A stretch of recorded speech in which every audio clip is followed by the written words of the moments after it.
Cornelia Funk, Cœur d'encre. Il pleuvait cette nuit-là une petite pluie fine, tout en murmure. Des années plus tard, il suffisait que Meggy ferme les yeux pour l'entendre, comme des doigts minuscules qui cognaient contre la vitre. Quelque part dans la nuit, un chien aboyait, et Meggy avait beau se retourner dans son lit, elle n'arrivait pas à dormir.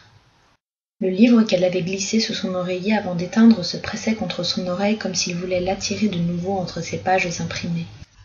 Oh, ce doit être très confortable de dormir avec un objet dur et anguleux sous la tête, s'était exclamé son père la première fois qu'il avait découvert un livre sous son oreiller. Avoue, il te chuchote la nuit son histoire à l'oreille.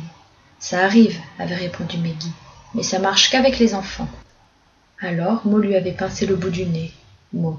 Meggy n'avait jamais appelé son père autrement.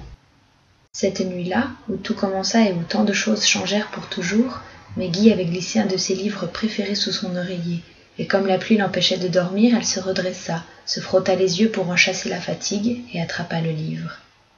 Quand elle l'ouvrit, le froissement des pages fut comme une promesse.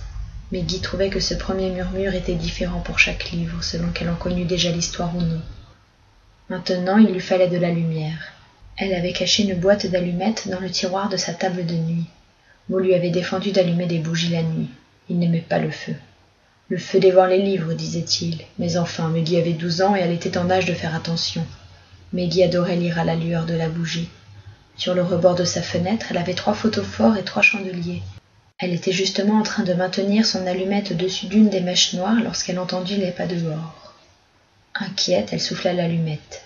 Des années plus tard, elle s'en souviendrait parfaitement et regarda dehors. C'est alors qu'elle le vit.